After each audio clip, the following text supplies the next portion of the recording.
Hi, Glauco Longi here, and today we're going to be discussing brushstroke in sculpting. This is another concept that is fairly common in 2D and painting, but we can bring these ideas into sculpting, and manipulating these concepts will really allow us to organize our thoughts and forms and convey more direction and flow and build more interesting designs and all of that. So let's just look at a few examples. If we go on Photoshop and just look at a very simple 2D example, we have two very simple flat shapes drawn on screen. If I was to convey form just using shading techniques, just doing a very simple, airbrush painting here, we can see that this feels round and it has some sort of form. But that's not what we're going to be looking at today here. Let's see what we can do if we use just lines to convey form. In the top example here, you can see that we are using lines to describe form, but going along the form. And this is really good to describe specific forms, but also to really indicate movement. So I think in this case here, this is conveying much more energy and directionality to the eye's viewer rather than really describing the actual object. Although in this case, it's also helping to create a little bit of shading, and it's also describing the form using just doing some sort of topography drawing, right, like 3D on top of the form. And then if we look at the bottom example here, this is a more classical approach when you cross-hatch across the form. So basically you have a cylinder here, and now you are really describing the ellipses that actually form this form, right? So this is very used in very Renaissance type of drawings where you see objects and you describe the objects going across the form. And I think a combination of these both examples here in Sculpting is going to be very, very powerful to help you not only describe form, but also create movement within the forms and also play with the direction and play with the flow of the eye's view. So there are also other things that we need to keep an eye on. We can also be doing cross-hatching, right? So we could have like a form here, and we could be going across the form and with the form and creating shading with cross-hatching. You can also do things like, just creating sort of like noise and creating different patterns. And by different patterns, I mean we are creating a contrast between noise and clean, right? Like, so it's smooth and rough. And this is also another way of indicating contrast between different things. And you could also be doing, like smooth shading and, like dotted shading, whatever, right? Like, so there are like many different ways. So the idea here is that we can manipulate the information that we are building on top of these forms, right? And if we were to just combine this with the shading, which we get in Sculpture for free, you can actually see how powerful some of this starts to feel, right? So we can be describing some of these forms here, and then maybe here we can actually be moving, creating horizontal lines to kind of help us move along the form. Or let's say if it's a form that we really want to get like a clean read, we can be describing these forms with a more along the form type of idea. And then you create different interesting looks.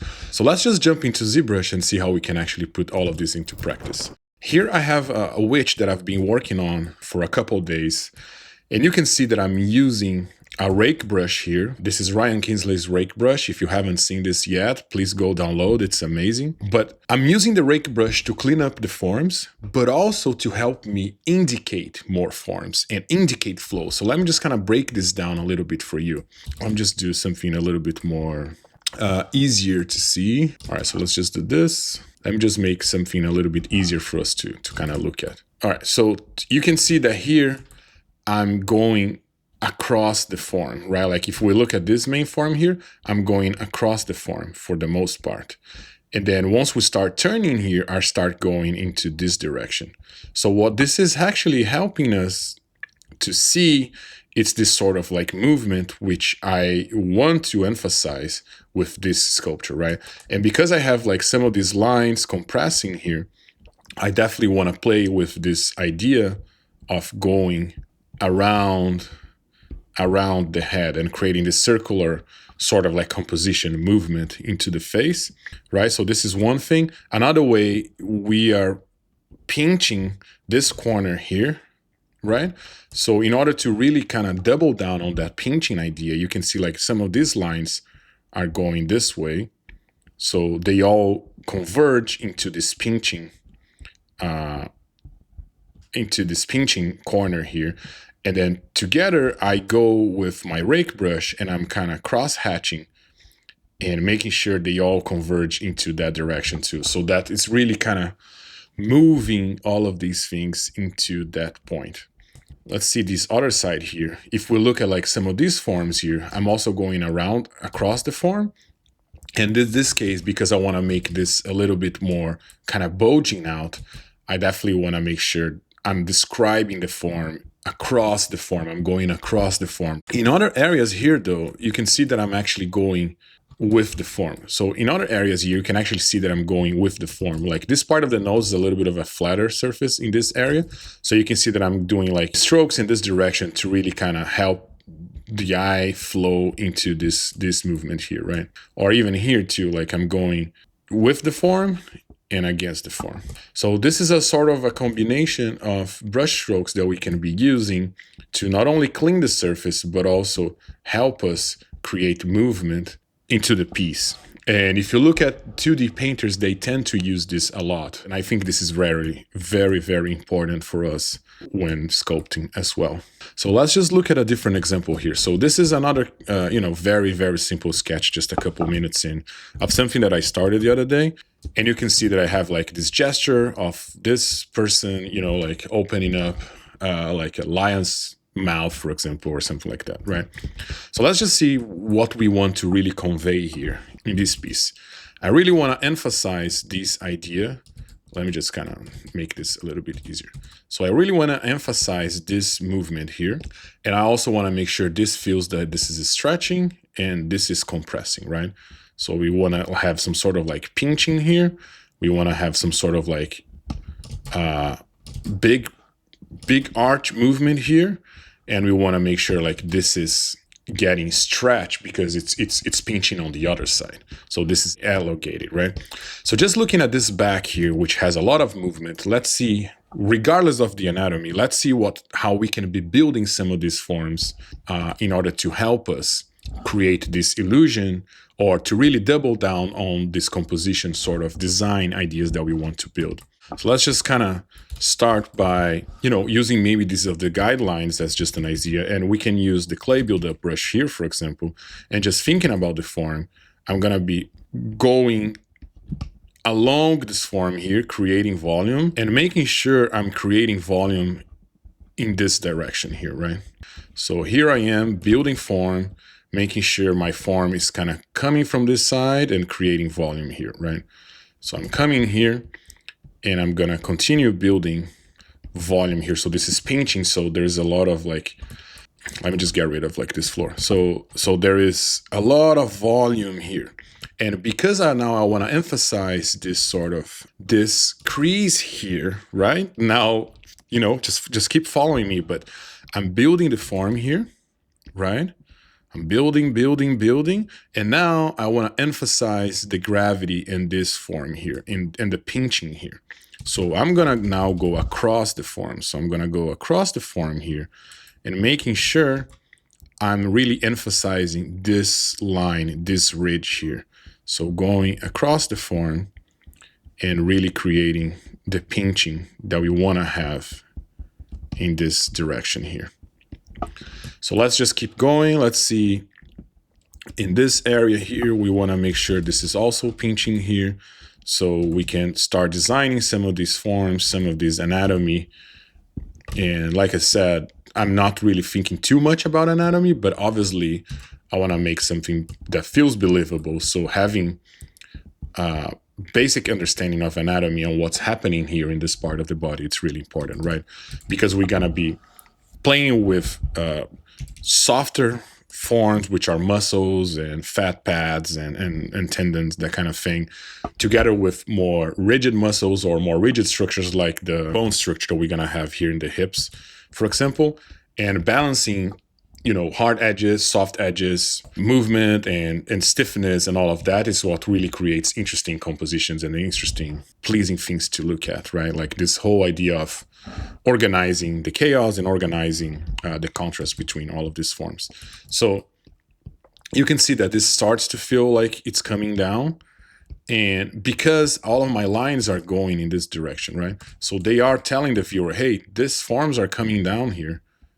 And then we can use some cross-hatching here at the bottom. And then here we can build up a little bit more of this form here. And then together, because I want to emphasize maybe this, like this direction that we were looking at here. So let's look at here. So we have the scapula here kind of being pulled forward because the arm is kind of going forward. So let's just kind of clean it up a little bit here. And then we can use the scapula shape, this big triangle here, to really help us indicate more movement, right? So we can, in this case, I can create this more of the form of the scapula, use that form of the scapula here, maybe open up this big triangle, create more of a flatter plane here. And then from here, remember what we wanted here? We wanted to really emphasize the stretching of the skin. So let's see, we can start playing with this idea of stretching the skin. And, you know, there is a muscle that goes around here. There's a muscle that goes here and that way and all of that. I'm not thinking about that right now, for the most part, right? I'm really thinking about the big movement. So big brush strokes. So I want to go make sure like I have this sort of movement here. And that's gonna really help us create this sort of like gesture lines. And then again, we really want to go this way. We want to continue going this way. So let's just clean it up. And then here we want to go this way here, right? And then if we look at the scapula here, maybe the scapula it's a little bit more compressed here, so we can just kind of bring that in a little bit more. And again, just thinking about the large masses and not really thinking about individual muscles or anything like that, just thinking about the main structures of the body, which, you know, that's what help us compose the body in a sense, right? This big sort of like structured forms. You can see like how some of these start to already feel like it's being compressed, and how some of this is already feeling like it's stretching out. So let's just continue playing with this idea of brush strokes. And remember that the concept that we've been looking at into past videos, brush economy, and being bold and being precise and not really kind of noodling too much, and really be thinking about what you're doing and like why you want to do some of these things. And again, now I feel like a moment to really help me build this sort of line. So I'm gonna come down here and kind of start emphasizing some of this down play of this direction here, right? So let's just kind of continue building on this idea of this movement here. So using some of those lines, and then we're gonna find ways of justifying some of these volumes once we start looking at the actual anatomy, and possibly even designing some of the anatomy to really help us sell or convey this movement. So here, I wanna break away from this thing pinching, and remember we had this line here, so I'm gonna go across the form here and really see if I can find a way of building some of these forms in this direction, some of these brush strokes in this direction, to really help me with this whole idea of conversion. So forms are converging in this pinching area here. So you can start to see like how some of these brush strokes help us identify or construct what we want to see. So this is really, really key. And I believe this is very crucial in order to help us build interesting and dynamic characters. And just to kind of finalize, let's look at something a little bit more, constructed already, and how we can, continuing with this idea of brushstroke and refine some of the forms, building on all of these ideas that we have, right? So let's see if we want to clean up some of these forms. I'm going to use the rake brush here now. We can start, again, thinking about the smaller gestures. So you have like the rib cage coming in this way. And I really want to emphasize this movement here, because this is kind of the movement of the rib cage, right? So together with the rake brush, I'm really going to try to break some of these forms into smaller forms, but again, using brush strokes to kind of help me guide the illusion of form. Well, not really the illusion, because there is actual form here, but again, like how can we double down on form and double down on design? So, and then this way here, I'm going in this direction because I want to play with these abs. And now I'm going across the form and in some of these areas together with the form.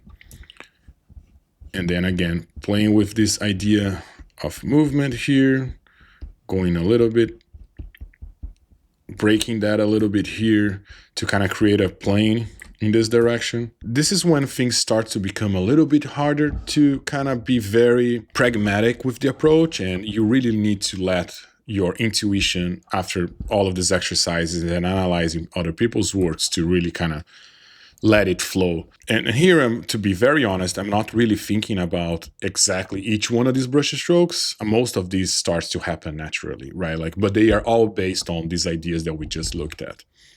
So you can see that I'm going here together with the form, across the form, and I have in mind the bigger shapes that I want to describe. I have in mind the direction that I want to build, but at the same time, I also want to construct these forms, and maybe this direction actually helps me see what I want to see at the end of the day too.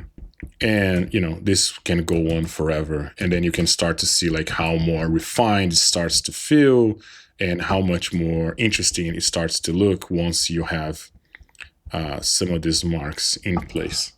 All right, so I hope this helped. This is another one of those topics that is not very well discussed in the sculpting world, but I think it plays a huge role on how we see and, you know, another tool in our toolbox to help us idealize and design and create. Take a look at old masters and you're going to see a lot of this type of information in their work, especially in people's work that is not fully fleshed out. Let me know in the comments what you think about these concepts. Don't forget to like, subscribe, share this video with a friend, and I hope to see you soon. Cheers.